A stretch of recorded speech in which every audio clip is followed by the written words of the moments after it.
మొన్న జరిగినటువంటి వైసీపీ నాయకులు స్థానిక శాసనసభ్యులు రాష్ట్ర జనవరుల శాఖ మంత్రివర్యులు రమానాయుడు గారి మీద మీరు అబద్ధాలు ఆడుతున్నారు, తట్టమట్టి ఎక్కడ వేయలేదు, మేము నియోజకవర్గంలో 80 సచివాలయాలను కట్టామని చెప్పి అటు గుడాల గోపి గారికి కానీ లేకపోతే వైసీపీ నాయకులు కానీ మాట్లాడుతున్నారు.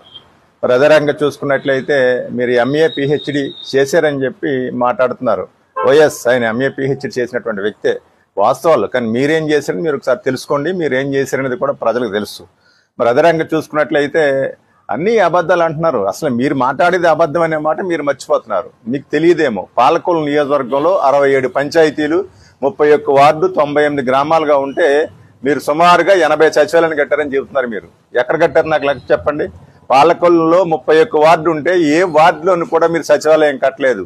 అదే రంగా చూసుకున్నట్లయితే పాలకొల్లు మండలం మాత్రం 16 మాత్రమే కట్టారు, పోడూరు మండలం 8 కట్టారు, ఎలమంచిలి మండలం 11 కట్టారు. టోటల్గా మీరు 35 కట్టి 80 కట్టామని చెప్పి అబద్ధం చెప్పుకుంటున్నారు. దాన్ని అబద్ధం అంటారా నిజం అంటారా గోపి గారు అని చెప్పి అడుగుతున్నాను. మీరు ఏదైనా వాస్తవాలు మాట్లాడుకుంటే తప్ప మీరు అబద్ధాలు చెప్పినంత మాత్రానే మీ మాటలు ప్రజల నమ్మే శక్తి అయితే లేదు. గతంలో కూడా మీరు అబద్ధాలు చెప్పిన విషయం ప్రజలకు తెలిసే 2024లో మీరు పరాజయం పోలేరని చెప్పి మీరు ఒకసారి మళ్ళీ తెలుసుకోవాలి. మరి అదే రంగం చూసుకున్నట్లయితే తాతాజీ గారు మాట్లాడుతున్నాడు, ఆయన ఏదో సకంజీరు బ్రిడ్జి ఏదో మా ప్రభుత్వంలో కట్టించారని. మీరు వాస్తవాలు తెలుసుకోండి. ధర్మాన ప్రసాదరావు మినిస్టర్గా ఉండగా, ఆర్ఎంబి మినిస్టర్గా ఉండగా, సగం చెరువులో కాంగ్రెస్ ప్రభుత్వం అధికారంలో ఉండగా దాన్ని శంకుస్థాపన చేసి అలా ఉంచేశారు 15 సంవత్సరాలు.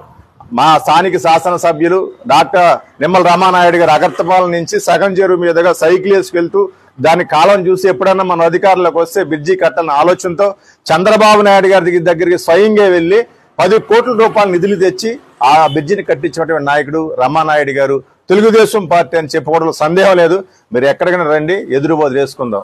కానీ మీరు దీన్ని మేము కట్టినటువంటి బ్రిడ్జిని మీరు కట్టాను చూసారా, ఇది పచ్చి అబద్ధం.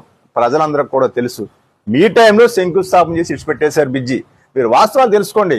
మీరు ప్రతిపక్షంగా మాట్లాడిన తప్ప ఉన్నాయి లేనట్టు, లేని ఉన్నట్టు మాట్లాడుకుంటే మీ గౌరవమే తగ్గుద్ది. మరి అదే రకంగా చూసుకున్నట్లయితే గవర్నమెంట్ హాస్పిటల్ గురించి మాట్లాడుతున్నారు ఈ రోజు మీరు.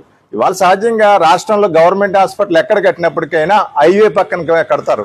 ఎందుకంటే హైవే పక్కన కడితే కనుక అటు పేషెంట్లకి ప్రజలకి ఇబ్బంది లేకుండా ఉంటుందనే దానికోసం హైవే పక్కన కడతారు, గవర్నమెంట్ మెడికల్ కాలేజీ. మరి మీరు చూసినట్లయితే కనుక పాలకొండ మండలం మరి దగ్గులూరులో నక్కల తిప్పలు అంటే సుమారుగా మెయిన్ రోడ్డుకి 3 కిలోమీటర్ల లోపల ఉన్నటువంటి రైతులు ఎవరైతే సవగ్గా భూమి ఇస్తారో ఆ సవగ్గా దాన్ని కొనుగోలు చేసుకుని మీరు సొమ్ములు చేసుకోవడం కోసం హాస్పిటల్ కట్టారు.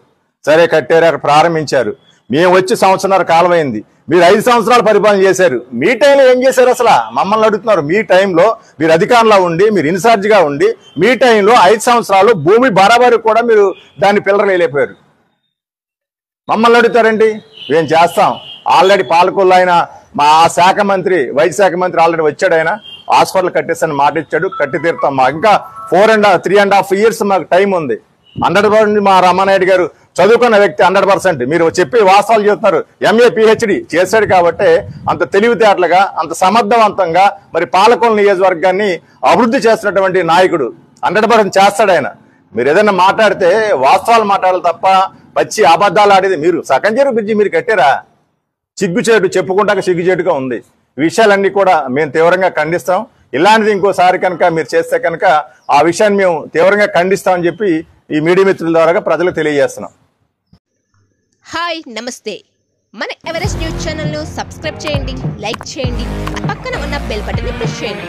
ఎప్పటికప్పుడు తాజా వార్తలతో మీ ముందుంటుంది ఎవరెస్ట్ న్యూస్ ఛానల్, తెలుగువారి గుండె చప్పుడు.